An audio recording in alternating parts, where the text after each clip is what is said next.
Olá pessoal, é uma satisfação estar novamente com vocês, certo? Em mais uma aula do nosso sistema EAD. Meu nome é Ellen Gesana, sou professora do componente curricular Obstetrícia e vamos a mais uma aula, certo? Acerca de um novo conteúdo. O conteúdo que estudaremos hoje será acerca da amamentação, certo? Técnicas de amamentação, a pojatura, como esse leite vem a ser produzido, qual a funcionalidade, o porquê dessa produção, qual a funcionalidade, quais são os benefícios que ele traz para a saúde da mãe e da criança, certo? Vamos iniciar falando um pouquinho acerca dessa produção de leite, né? Como é que ocorre? Geralmente a produção de leite ela está intimamente ligada, certo, à esfera neuroendócrina. Nós temos que ter consciência que todo o processo, tanto de ciclo menstrual, quanto de ciclo gravídico, até mesmo o pós-parto, com a produção efetiva de leite, tudo está interligado a um sistema endócrino, ou seja, de hormônios, de excreção hormonal. No período gestacional, a progesterona fica altíssima, em níveis altíssimos. Progesterona, progestação, o hormônio da gestação. Então, a progesterona ela inibe com que haja a produção da prolactina, que é um hormônio responsável pela produção de leite materno. Então, após o parto, com a queda exponencial da progesterona a níveis baixíssimos, sobe-se a produção de prolactina. Sendo assim, a prolactina sendo produzida, haverá, consequentemente, a produção de leite, certo? Então, vamos subdividir a questão dessa produção, dessa secreção chamada leite materno, ok? Porque é uma secreção, chama-se secreção, pois ela é secretada através de glândulas, ok? Primeiro ponto, vamos falar sobre a mamogênese. A mamogênese nada mais é do que o desenvolvimento da glândula mamária. Esse desenvolvimento se dá na puberdade, certo? E termina, no geral, com um climatério, ou seja, com a menopausa ou então com a retirada do tecido mamário, né? Na gravidez, o seu crescimento é acelerado, é um crescimento exponencial, exatamente para atender às demandas do recém-nascido, as demandas calóricas, as demandas proteicas, lipídicas e também fornecer hidratação para esse recém-nascido.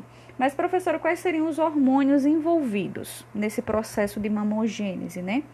Ou seja, do desenvolvimento dessa glândula e para a produção desse leite materno. Os hormônios ligados intimamente seriam a prolactina, que é o hormônio prolático, ou seja, o que produz o leite materno, o GH, o cortisol, certo? A gente também pode observar que há associação de outros hormônios também, como a tiroxina e a insulina. Na gestação, essas glândulas mamárias crescem sob a influência direta do estrogênio e da progesterona, certo? Elas crescem, essas glândulas, porém elas não produzem. O que vai ser produzido durante esse período gestacional é o colostro, que é aquela primeira imunização que a criança recebe no pós-parto, que a gente chama de hora de ouro, que é a primeira hora pós-nascimento, em que essa mulher também fica em observação, certo? Que é o período de Greenberg, que a gente faz toda a avaliação para evitar hemorragias pós-parto, que também é feita a questão da avaliação do recém-nascido no primeiro e no quinto minuto de vida, e também é estimulada a questão da amamentação. Segundo ponto, a lactogênese, certo? Que é a produção efetiva de leite.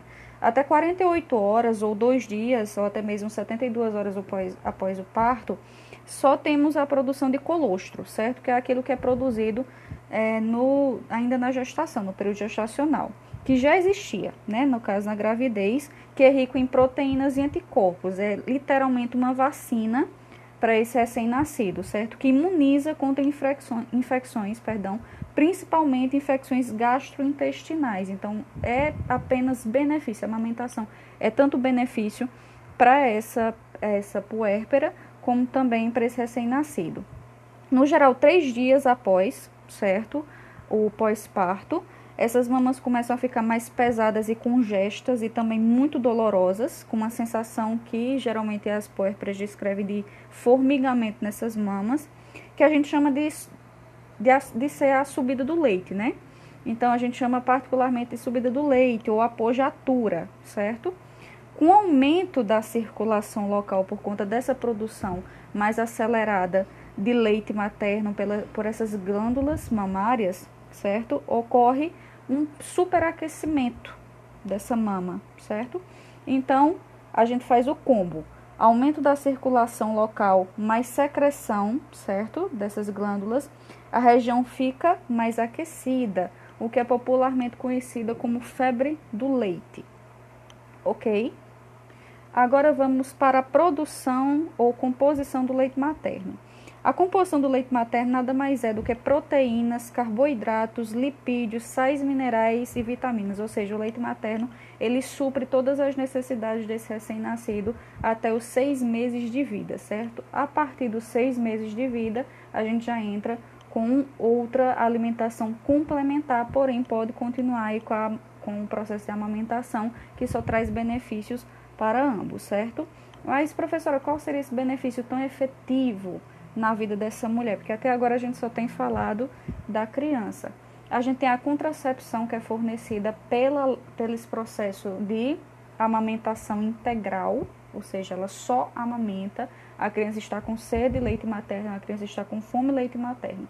Então, ela amamenta em ciclos de 3 em 3 horas, 4 em 4 horas. O ideal que seja livre demanda, a criança está com vontade, alimenta. Então, tem esse fator de contracepção aí, que eu vou explicar um pouco mais à frente. E também o processo de sucção, ele causa uma renovação celular nessa mama dessa mulher. Então, pode ser que havia ali uma célula cancerígena e com essa renovação celular, essa célula foi morta e eliminada pelo organismo. Então, também traz um fator de proteção contra o câncer de mama. Ok? Essa produção de leite, ela não ocorre na gravidez, só a gente reiterando, né, que eu já falei para vocês. E por conta do efeito inibidor dessa progesterona. A progesterona inibe a prolactina é o que produz o leite materno, ok? Então, professora, qual seria essa secreção que é eliminada pelos seios, que durante o período pré-natal é estimulado, dá apertar um pouquinho para sair, fazer aquela secreção passar um pouco no seio, se expor ao sol? Não, aquilo não é leite, é colostro, certo? Terceiro ponto, lactopoese, certo? A lactopoese nada mais é do que a manutenção dessa produção de leite. Mas essa produção de leite, ela ocorre da seguinte forma, né? Essa lactopoese, perdão. Ela ocorre da seguinte forma. Quanto mais se amamenta, mais se produz leite. Se essa mulher amamenta pouco, então ela vai ter uma produção reduzida de leite materno. Se essa mulher amamenta em livre demanda, ela vai ter uma produção ainda maior. Se essa mulher amamentação total, completa para filhos gêmeos, então ela vai ter uma produção diferenciada, ela vai produzir mais do que uma mulher que teve apenas uma única criança, uma gestação única. Então, vai depender tanto da mulher quanto das necessidades proteicas e vitamínicas desse recém-nascido, ou desses recém-nascidos, né? No caso, a manutenção da produção de leite, como eu disse, né, através dos reflexos neuroendócrinos da sucção. Então, quanto mais essa criança suga, mais a produção de leite por essas glândulas mamárias, né, que agem no eixo hipotalâmico hipofisário, né, que é onde secreta o eixo hipotalâmico hipofisário, são que secreta esses hormônios responsáveis pela lactação, né? E culmina por liberar prolactina e ocitocina. Olha aí a ocitocina de novo, né? Que a gente conversou na nossa aula sobre sala de parto. Ocitocina que é utilizada no pós-parto, que é um mediador do trabalho de parto também, né? Que inclusive é administrada intramuscular no período pós-parto, é o que faz com que haja as contrações uterinas. Então, a ocitocina também é liberada no período da lactação, e isso ajuda muito na involução uterina, ou seja, do útero diminuir de tamanho. Então, quanto mais essa mulher amamenta, mais essa involução uterina vai ser muito mais rápida do que uma mulher que não amamenta, exatamente pela liberação de ocitocina. Vamos adiante? Vamos para o ato agora da amamentação. Primeiro ponto, hora de ouro. Como eu já mencionei a vocês anteriormente, a hora de ouro é a primeira hora do pós-parto. Então, que a mulher está em período de Grimberg, de observação, contra o quê? hemorragias puerperais ou hemorragias pós-parto. Então, ela vai estar em observação.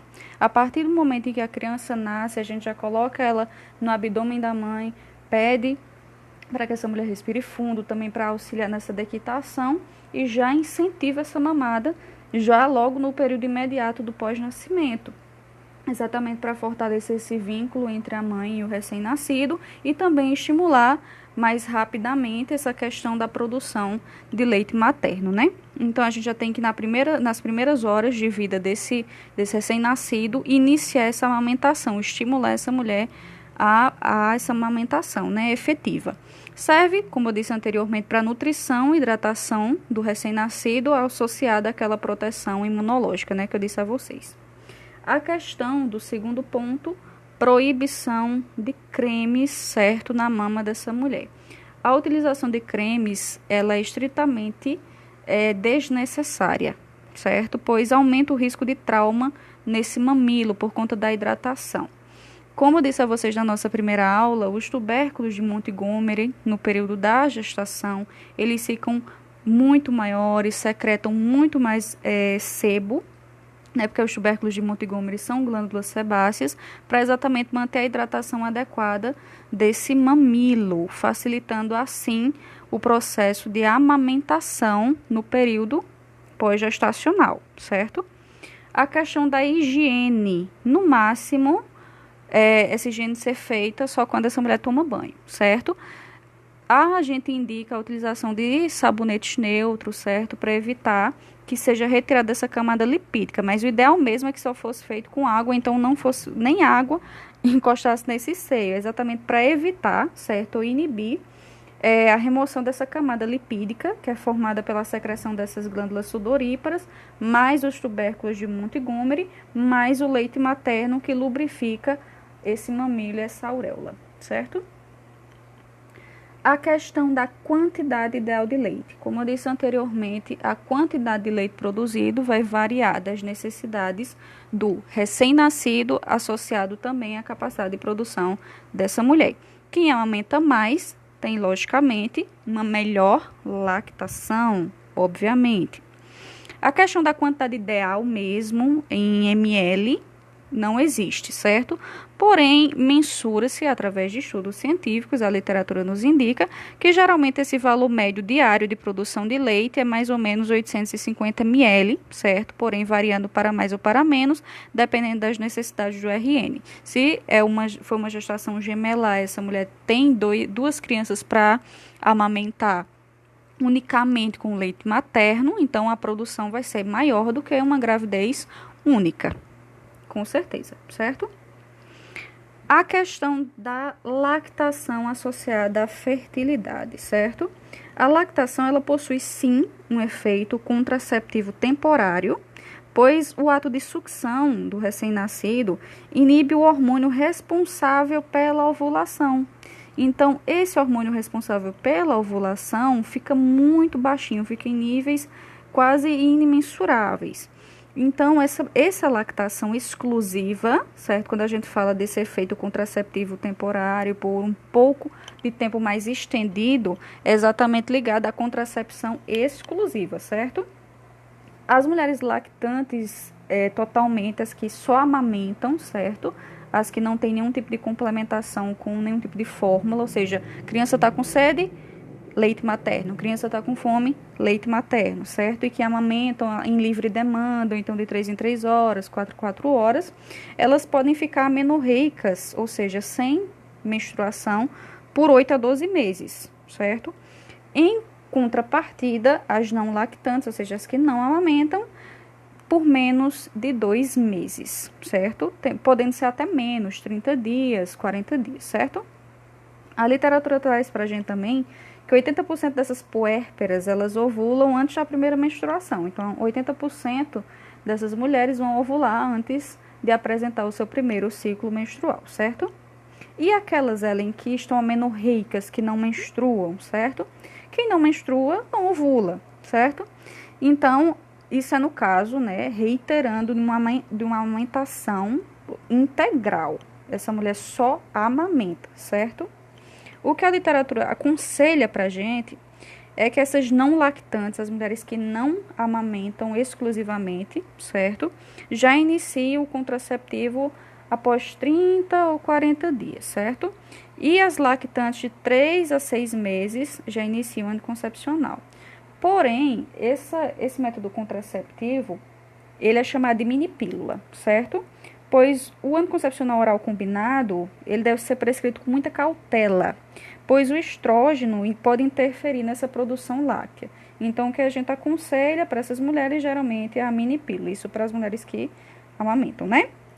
A mini pílula, na verdade, são pílulas que contêm progesterona, certo? Ou seus derivados em sua composição e não interfere diretamente nessa produção do leite. Fora que essa mulher também já tem uma proteção, a mais por conta do fator amamentação. Ok? Vamos adiante. A lactação, certo? Lactação, pessoal, produção de leite associada à amamentação. As mulheres, nós temos observado, né, com o decorrer do tempo, que ocorre um declínio bem acentuado da lactação, do processo de amamentação. As mulheres têm muito medo, tanto do parir, da forma natural, fisiológica, quanto da amamentação. A questão da dor, não preparar-se psicologicamente no período gestacional para amamentar, também não preparam muitas vezes o mamilo, o seio para a questão da amamentação, ficam com medo porque fulana de tal ou cicrana teve uma laceração no mamilo durante a amamentação, que o mamilo dela era plano, e enfim, começam a captar determinadas coisas e acabam com medo de uma atividade que é considerada fisiológica. Se seu corpo produz, então é o natural. Então, o que é que nós, como profissionais de enfermagem, devemos fazer? Incentivar essa lactação, incentivar essa mulher a amamentar, incentivar ainda em maternidade, e incentivá-las como profissionais também na atenção primária à saúde durante o pré-natal e durante o grupo de gestantes, certo? A literatura traz para a gente que as mulheres do campo amamentam de 18 a 24 meses, ou seja, as mulheres do interior tendem a amamentar mais, enquanto as mulheres de cidades maiores, né, de metrópoles, amamentam apenas de 2 a 3 meses. Isso com muito esforço e nem sempre é a amamentação exclusiva. Adiante. A questão do preparo técnico, certo? Do auxílio à amamentação. Antes de tudo, o profissional ele deve ter as mãos higienizadas e enluvadas. Se lembrem sempre, higienização em primeiro lugar, a utilização das técnicas, logicamente, de higienização das mãos, associada à utilização dos equipamentos de proteção individual. A mãe deve ter as mãos higienizadas, lembrando que não há necessidade de higienização desse seio para preparo para a amamentação, ok? Agora vamos para a questão da pega. A pega, novamente, não é necessário higienizar mamilo, o bebê precisa estar calmo e tranquilo, um bebê muito estressado, que se movimenta muito, chora muito, acaba não realizando essa pega adequada, não consegue mamar da forma adequada, né? E caso ele não esteja, tem como obrigação profissional, certo? Acalmá-lo. A questão do choro tende a ser um sinal tardio de fome, então aquela criança que chora muito, muitas vezes é fome, certo? Então a gente tem que ficar sempre atento à questão do choro do recém-nascido. Tem o choro da cólica, logicamente, como eu disse a vocês, o sistema gastrointestinal ainda não está completamente formado, então ele vai se adaptando ainda à alimentação, então ele chora, apresenta cólicas, o que é normal, porém nós temos que nos atentar ao choro tardio da fome. A mãe, ela tem que estar tranquila e confortável, ela tem que estar relaxada, você tem que explicar o procedimento para ela, tem que explicar que é uma atividade fisiológica, que é algo comum da natureza, explicar a técnica adequadamente, incentivá-la, encorajá-la, sempre de forma humana, humanizada, né? E sendo também um profissional seguro daquilo que você também está passando, você passar segurança para essa puérpera, certo? Utilizar sempre travesseiros de apoio, então a gente vai ver nas imagens seguintes como esses travesseiros de apoio podem auxiliar nesse processo de amamentação. O bebê tem que estar alinhado com o corpo da mãe, certo? Sempre barriga com barriga, cabeça apoiada, com a mãe sempre segurando a cabecinha dele, podendo também ser extraída algumas gotas para estimular a descida do leite e o interesse do bebê também, certo? A gente não deve pegar na mama em forma de V ou de pinça, certo? Pinçando o mamilo. A gente entrega essa mama em forma de C, que eu vou mostrar nas imagens seguintes, certo? Porém, vamos agora dar uma pausa nessa nossa aula e vamos para a segunda parte no segundo vídeo, ok?